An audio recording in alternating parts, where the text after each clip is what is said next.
और अब जिनके साथ मारपीट हुई थी, मोहन चंद्र पाठक जी हमारे साथ हैं। आप ठीक है? पहले ये बताइए। मैम ठीक नहीं हूँ मैं तो। आज अगर धरना ना होता मैंने हॉस्पिटल जाना था। मेरे बहुत दर्द है और अभी मैं कैलाश हॉस्पिटल में भर्ती होऊंगा। बहुत दर्द है मेरे, मैं रात भर सो भी नहीं पाया हूँ। पाठक जी, जिस तरीके का ये पूरा वाकया हुआ है, एक कर्मचारी को, सरकारी कर्मचारी को उसके कार्य को नहीं करने दिया गया है, कुछ इस तरीके से भी मैं सुनने में आया है कि आप। सबसे बड़ी बात तो यह है कि उन्होंने जो दस्तावेज हमारे फाड़े हैं ऑफिस के, कल अगर ये मेरे को ऑफिस में दिखाने पड़ेंगे तो मैं कहाँ से दिखाऊंगा। सारे टुकड़े करके फेंक दिए गए हैं। दो हाजिरी रजिस्टर भी वहाँ पर मुझे फटे हुए मिले हैं, क्योंकि मैं तो पिट रहा था, मुझे मालूम नहीं क्या क्या फाड़ा इन्होंने। और एक मेरा डिस्पैच रजिस्टर भी फटा हुआ है, चश्मा भी मेरा टूटा हुआ है, और कम से कम 2-3 फाइलें वहाँ से गोल हैं नए कनेक्शन की। वो कहाँ हैं मुझे नहीं पता, क्योंकि उस बीच अंदर तो मेरे 2-3 साथी थे, वो मेरे को बचाने की कोशिश ही कर रहे थे, बाकी वही लोग थे। अच्छा, मैं आपसे जानना चाहूँगी, क्या हमारे लोकतंत्र में एक सरकारी कर्मचारी से एक पार्षद बहुत बड़ा होता है कि हाथ पांव उठा ले, मारपीट कर ले, उसके कार्यालय में आके उसे मार दे? मैडम जिस तरह का ये कृत्य मेरे साथ हुआ है, इससे तो यही साबित होता है। और मैं निष्ठापूर्वक अपना काम करता हूँ। इस क्षेत्र के सारे जो उपभोक्ता हैं वो मुझे जानते हैं। आप किसी भी उपभोक्ता से मेरे बारे में पूछ सकते हैं कि मैं किस तरह से अपना काम शाम को पूरा निपटा के यहाँ से जाता हूँ। किसी तरह का सरकारी कार्यालय वाला मेरा काम नहीं है जो लोगों के बीच में वो है।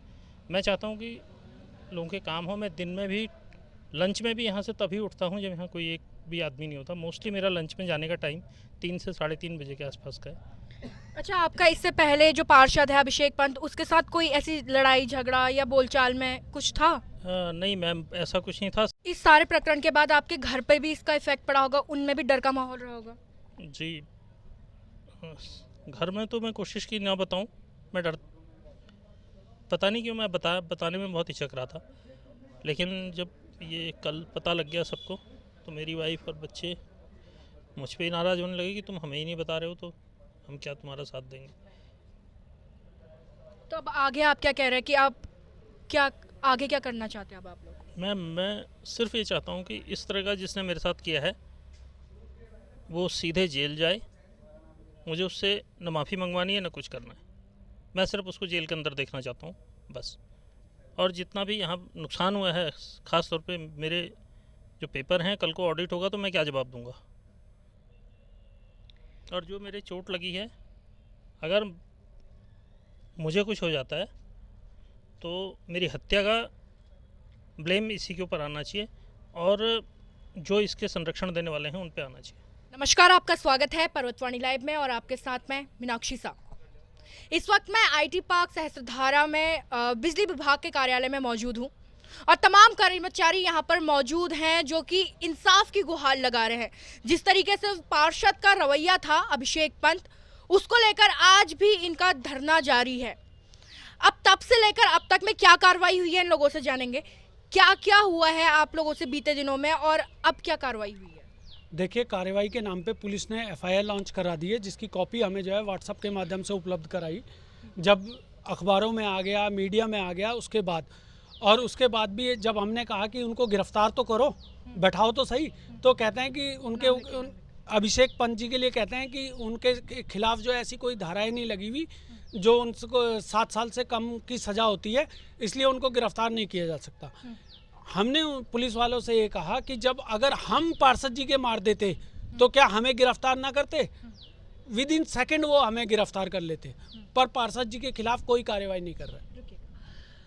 अब जो नए दर्शक हमारे साथ इस वक्त जुड़ रहे हैं, उन्हें थोड़ा सा घटनाक्रम के बारे में बता दूं तो मैं चाहूंगी कि जो घटनाक्रम था थोड़ा संक्षेप में वो हमारे दर्शकों को बता दीजिए। देखिए, हुआ ऐसा, एक लेडीज़ जो है वो जो है कनेक्शन लेने के लिए आई हमारे मोहन चंद पाठक जी के के पास। उन्होंने उनसे जो है ज़मीन के कागज़ मांगे। ज़मीन के कागज़ उसके पास नहीं थे, तो उन्होंने कहा कि या तो इसमें एक ही तरीका बचता है कि पार्षद जी लिख के दे दें और 3 गुना सिक्योरिटी के साथ जो है ये कनेक्शन आपको दिया जा सकता है, पर पार्षद जी लिख के दे दें। उसने जो है पार्षद जी को फ़ोन किया अपने फ़ोन से। पार्षद जी यहाँ आए और बोलने लगे, जब मैं कह रहा हूँ तो बिना लिखे ही तुम्हें कनेक्शन देना पड़ेगा। जब उन्होंने मना किया तो उनके साथ मार पिटाई कर दी। तो आप देख रहे हैं कि कितनी गुंडागिर्दी बढ़ गई है। पार्षद होने के नाम पर यहाँ क्या क्या किया जा रहा है। कुछ पार्षद ऐसे हैं जो दिन दहाड़े लोगों के घर तोड़वा दे रहे हैं, कुछ पार्षद ऐसे हैं जो दिन दहाड़े कर्मचारियों को मार दे रहे हैं बिजली विभाग के कार्यालय में आकर। हाँ जी, ये इतनी गुंडागिर्दी पार्षदों की बढ़ क्यों गई है? मैडम कुल मिला के ये है कि इन लोगों का बिजनेस हो गया। ये ग्राम समाज की जो ज़मीन है, जो नगर पालिका की ज़मीन है, उन पे पहले कब्जा कराते हैं इनडायरेक्ट, फिर उन्हीं लोगों से आगे किसी को बिकवाते। इन लोगों ने अपना ये धंधा बना रखा और इस तरह से ज़बरदस्ती से करके इस तरह से बिजली का कनेक्शन करवा के, हाउस टैक्स लगवा के उस पर अपना कब्जा जमाने की कोशिश करते हैं। अच्छा, उस दिन पार्षद के साथ कितने और लोग आए हुए थे? मैंने उसमें 5-6 लोग थे और उन सभी ने इनके साथ हाथापाई की है। तो अभी पार्षद किधर है, क्या है, कुछ पता है आपको? पुलिस ने कुछ उसके ऊपर कार्रवाई की? कुछ नहीं मैडम, पुलिस बिल्कुल गूंगी बन के बैठी हुई है और ज़बरदस्ती टाइम पास कर रही है। कभी कह रही है कि हम उन्हें बंद नहीं कर सकते क्योंकि इतनी बड़ी धाराएं नहीं लगी है, 7 साल की सज़ा से कम है। तो लगातार आप पार्षदों की शिकायत भी आम जनता से सुनते आ रहे हैं। अब जो कर्मचारी हैं उनके ऊपर भी दबाव ये पार्षद बनाते हुए आ रहे हैं। तो आप देख रहे हैं किस तरीके से राजनीति का इस्तेमाल अपने काम को निकालने के लिए किया जाता है। अब जो अन्य लोग हैं उनसे भी बातचीत करेंगे। नाम क्या है आपका? सोहन शर्मा। शर्मा जी, इस तरीके से गुंडागिर्दी बढ़ती जा रही है, अब कर्मचारियों को भी इस तरीके से प्रभावित किया जा रहा है।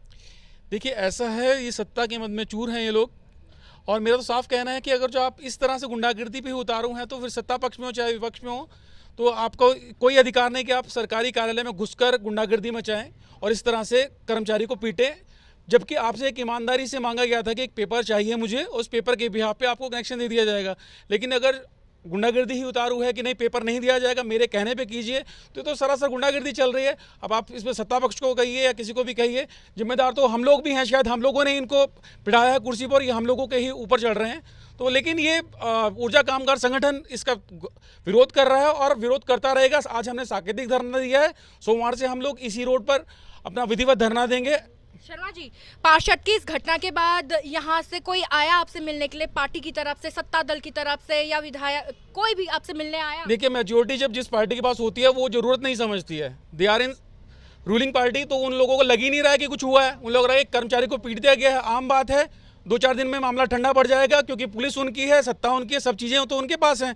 तो हमारे पास तो सिर्फ हमारा अधिकार, जो हम सांकेतिक धरना दे रहे हैं, जो हमारा राइट बनता है, हमारे पास वही है, हम उसी पे अड़िग रहेंगे।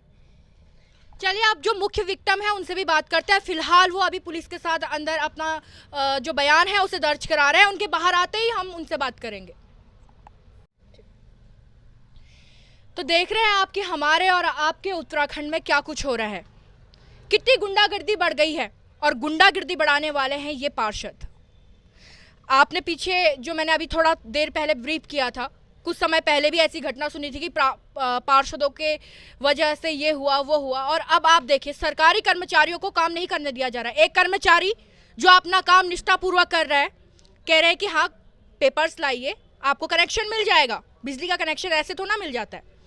उसको पार्षद बोलता है कि ऐसे ही करो क्योंकि मैं पार्षद हूँ, मैं बोल रहा हूँ, और जब वो कहते नहीं कागज़ लगेंगे तो उन्हें पीट दिया जाता है।